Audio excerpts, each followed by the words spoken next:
আগ থেকেই ছিল, ঢাকা ইউনিভার্সিটিও ছিল, কিন্তু তাহলে আজ পর্যন্ত এমন কোনো উদ্যোগ আমরা কেন দেখলাম না, তাই না?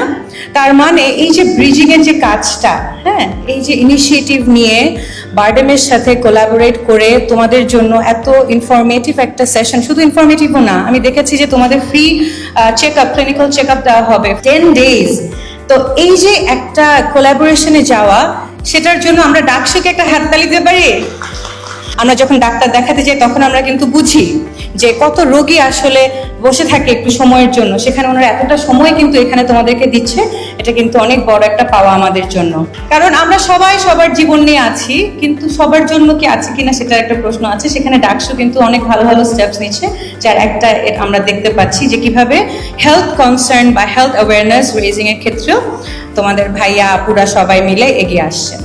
আচ্ছা, কামিনী রায় একটা কবিতার দুইটা পংক্তি আছে, সকলের তরে সকলে আমরা, প্রত্যেকে মোরা পরের তরে। হ্যাঁ, এখন ছেলেদের বিষয়ে একটা অ্যালিগেশন থাকে যে ছেলেরা শুনে শুনে কান দিয়ে এক কান দিয়ে ঢুকে আরেক কান দিয়ে বের করে দেয়, মেয়েরা উল্টা সব শুনে এবং সব রেজিস্টার করে। আমার ধারণা কামিনী রায়ের এই দুইটা লাইন মেয়েরা খুব ভালো করে হিস্টোরিক্যালি, ট্রেডিশনালি, কালচারালি, যেভাবেই বলো না কেন, রিলিজিয়াসলি লালন করে ফেলেছে। তার কারণেই দেখা যায় মেয়েরা সবার তরে, হ্যাঁ, সকলের তরে মেয়েরা আছে। একজন নারী, সে তার বাবা মার জন্য, তার ভাই বোনের জন্য, তার আশেপাশে আত্মীয় স্বজন, বন্ধু বান্ধব সবার জন্য, পরবর্তী জীবনে যখন সে বিয়ে করে তার হাজব্যান্ডের ফ্যামিলি, তারপর বাচ্চা হয়, কিডস, সবার জন্য করে যায়। কিন্তু নিজের জন্য করার সময়টা বা নিজের জন্য করতে হবে, নিজেরটা ভাবতে হবে, এই ভাবনা কিন্তু আমরা ভাবি না।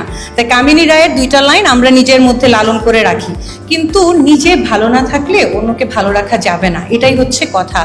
দিন শেষে আমাদের নিজেদের কথাও চিন্তা করতে হবে। আমার সুস্থতা, আমি যদি সুস্থ না থাকি, আমি আমার আশেপাশের মানুষকে কিভাবে ভালো রাখবো?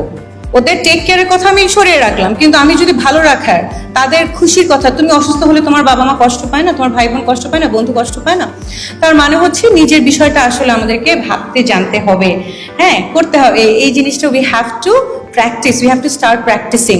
আমরা সেলফ লাভকে অনেক সেলফিশ একটা বিষয় মনে করি। আমরা মনে করি যে মেয়েরা নিজেদের কথা ভাবলে সেটা খুব সেলফিশ বিষয়, আসলে তা কিন্তু না।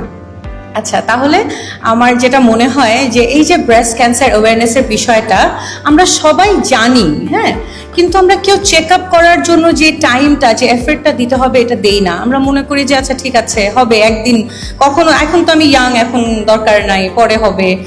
I can only speak from my experience. আমার